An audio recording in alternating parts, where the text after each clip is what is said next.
The room is already warm when the door clicks shut.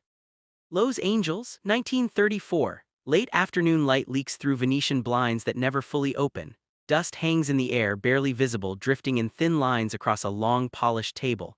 Leather chairs creak softly as men lean back, confident, comfortable. Someone has left a cigarette burning in the tray too long. The smell is sharp, stale. A joke lands. Not shouted, not crude, just dirty enough to be understood by everyone in the room. A top MGM executive lets it roll out with a relaxed smile, the kind that says he's told this story before. The producers around him chuckle on cue. One of them lifts his eyebrows, amused, as if the punchline is a shared secret. The line is about slipping something past the censors, a wink in verbal form. The implication is clear, they always do. At the far end of the table, Joseph Breen does not smile. He has been taking notes, small handwriting, precise. His pen pauses for half a second longer than before, hovering just above the paper. No one notices that part yet. Another man laughs, a little louder. That's when it happens. Breen closes the folder. Not sharply, not dramatically, just a soft, final sound. Cardboard meeting cardboard, a dull tap that somehow cuts through the room better than a shout ever could. The laughter dies unevenly, like a bad engine shutting down. One producer clears his throat. Another shifts in his chair. The executive who told the joke keeps the smile on his face for a moment too long, then slowly lets it fade when he realizes Breen is no longer writing. Breen doesn't look angry, he doesn't look offended, he doesn't look anything at all. He simply folds his hands on top of the closed folder and lifts his eyes. Now everyone is watching him. They know what this means. In this town, in this year, that folder is not paperwork. It's leverage, it's permission. It's the difference between a film that premieres nationwide and a film that quietly disappears after an internal memo labels it unacceptable. Nobody speaks. The blinds rattle faintly as a car passes outside. Somewhere on the studio lot, a hammer strikes wood, normal sounds from a business built on illusion. Inside this room, time feels suspended. Breen finally looks directly at the executive who made the joke. The silence stretches, 5 seconds, maybe more, long enough for the confidence that built entire careers to start leaking out around the edges. Everyone in Hollywood understands this ritual, even if it's never written down. If Breen lectures, you can argue. If Breen warns, you can adjust. If Breen quotes the code, you can negotiate. But when Breen closes the folder without speaking, the decision has already been made. The executive opens his mouth, then closes it again. He nods once, almost involuntarily, as if acknowledging a verdict that was delivered without words. Only then does Breen speak. Not loudly. Not formally. We'll be in touch. That's it. No raised voice, no threat, just 4 words, calm and final. The meeting ends shortly after. Chairs scrape back, papers are gathered too quickly, jokes evaporate. The men file out into the hallway where the light feels suddenly harsher, less forgiving. But the damage is already done.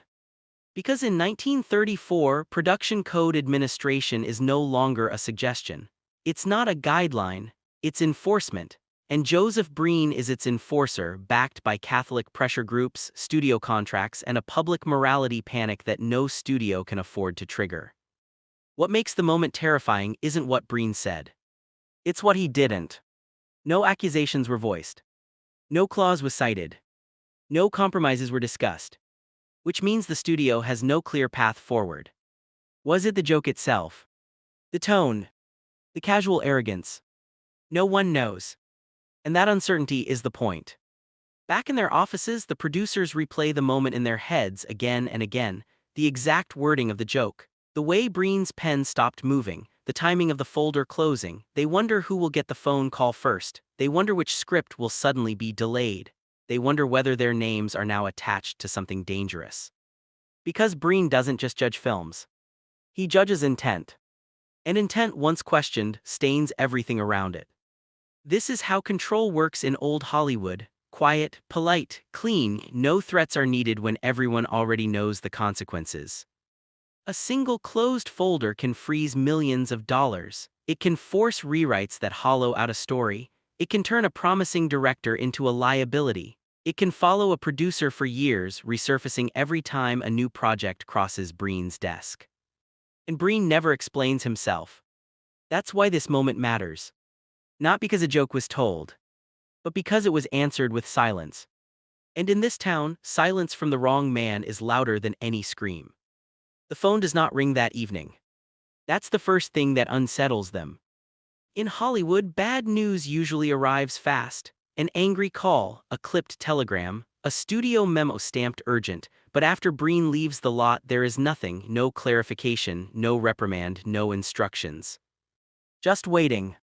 At MGM headquarters, the executive who made the joke stays late, longer than usual. His secretary notices the light still on after dinner and pretends not to. He flips through the script they were discussing in that room, reading passages that felt clever this morning and now feel exposed. He circles lines in pencil, then erases them, circles them again. Across town, one of the producers pours a drink he doesn't finish. He sits with the radio on low, pretending to listen to the news while replaying Breen's face in his head, not stern, not disappointed, worse than that. Decided. This is how the pressure works, not by confrontation but by delay. Everyone in that room knows the stories. A musical that died not because of its content but because its tone made Breen uncomfortable. A director quietly removed from a project after concerns were raised that no one would ever put on paper. Scripts returned with entire themes circled, not crossed out, just circled, as if to say, "We see you." Within days, the consequences begin to surface, but never directly. The studio receives a routine request for clarification on an unrelated film, harmless on its own, but the phrasing is different, slower, cooler, as if the buffer that once existed has been removed. A junior executive mentions casually that Breen's office seems less flexible lately. No one laughs. At another studio across town, a producer who wasn't even in the room hears whispers that MGM might be testing the code. The phrase travels fast. It attaches itself to names. It mutates. By the time it reaches a columnist's assistant, it sounds like rumor. By the time it reaches Breen again, it sounds like confirmation. Silence creates space. Space invites interpretation. Inside MGM, meetings change tone, scripts are read more carefully, lines once defended are now shrugged away. "We can lose that," someone says too quickly, no one argues. The executive who made the joke notices something else. Invitations stop arriving, not all at once, just enough to be noticed. A dinner here, a meeting there, the absence feels intentional though no one acknowledges it. He considers calling Breen directly. Everyone advises against it. You don't chase Breen, you wait for him. Weeks pass. Then the note arrives. Not dramatic, not threatening, just official enough to hurt. The Production Code Administration requests additional review of the film discussed in that room. No accusations, no charges, just review, the kind that can stall production indefinitely. This is the part outsiders never see. The fear isn't censorship, studios expect that. The fear is unpredictability. Once a project is marked, every scene becomes suspect, every cut gets scrutinized, every compromise feels insufficient because the goal is no longer approval. It's absolution. Executives begin distancing themselves from the project. Quietly, plausibly, one takes a special assignment. Another suddenly has concerns about scheduling. Responsibility thins out, spreads, becomes harder to pin to any one person. The original joke is never mentioned again. But everyone remembers it. Breen, meanwhile, remains unreachable. His office replies politely, briefly, nothing changes. His control comes not from constant interference but from restraint. By doing less, he forces the studios to do more, to self-censor, self-correct, self-police. This is the genius of the system. By 1934, the code no longer needs to bark. It's already inside the room.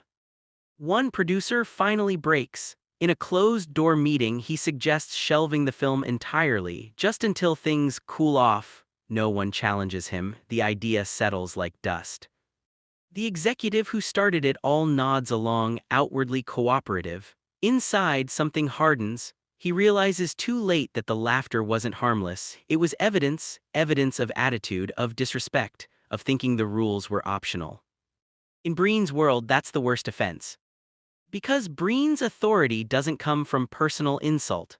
It comes from moral certainty, reinforced by outside forces that scare studios more than any single bureaucrat ever could.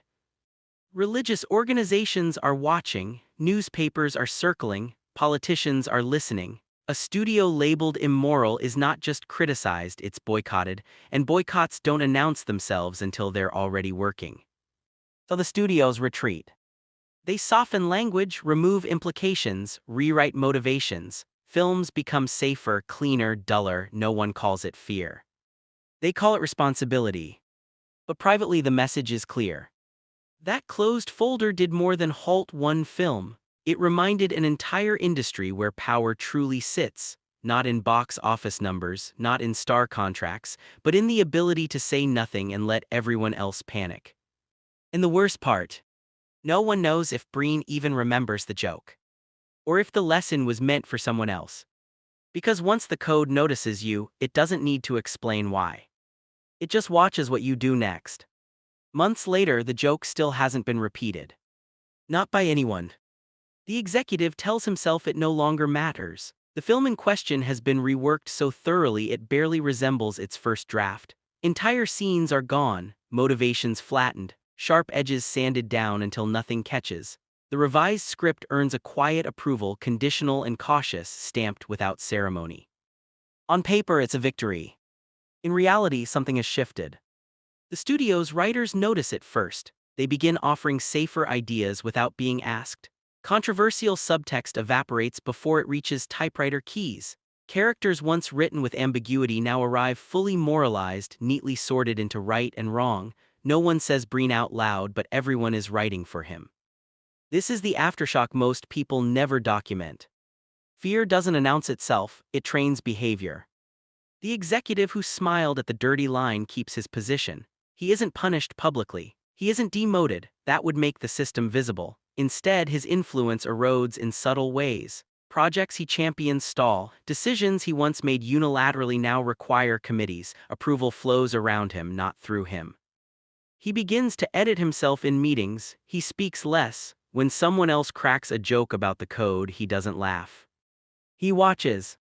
Across Hollywood, similar moments accumulate. No headlines, no scandals, just a gradual narrowing of what feels permissible. The studios tell themselves they are preserving decency. Privately, they understand they are preserving survival. Because once a studio is perceived as reckless, it's not just their films that suffer. Investors hesitate, theater chains pull back, advertising partners quietly decline. Respectability becomes currency. Joseph Breen never needs to threaten anyone to maintain it. He continues working methodically, reading scripts, making notes, closing folders. And the industry learns his rhythms. Silence means no appeal. Delay means trouble.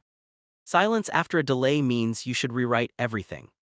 Years later, when historians look back, they'll talk about the production code as a moral framework, a regulatory system, a reflection of its era's values. What they'll miss are the rooms like that one, the jokes cut short, the smiles that died mid-sentence, the careers subtly rerouted by a man who understood that authority works best when it doesn't have to explain itself. The executive eventually leaves MGM. Officially, it's his choice, a new opportunity, a graceful exit. No one connects it publicly to that afternoon in 1934. But he does. He remembers the exact sound the folder made when it closed. He remembers how quickly the room turned cold. He remembers realizing in that moment that cleverness was no longer enough to protect him. In later years, when new executives joke about pushing boundaries, he tells them to be careful. He doesn't elaborate. He doesn't need to. The warning is delivered the same way Breen delivered judgment. Briefly, quietly. And Hollywood listens. Because the system Breen helped enforce doesn't disappear when he eventually does, it becomes habit, instinct, an invisible censor sitting in every room long after the man himself is gone. That is the true legacy of that smile and that silence. Not censorship enforced from above, but fear cultivated from within. And once fear learns how to run on its own, no one ever needs to close the folder again. The room has already learned when to fall silent.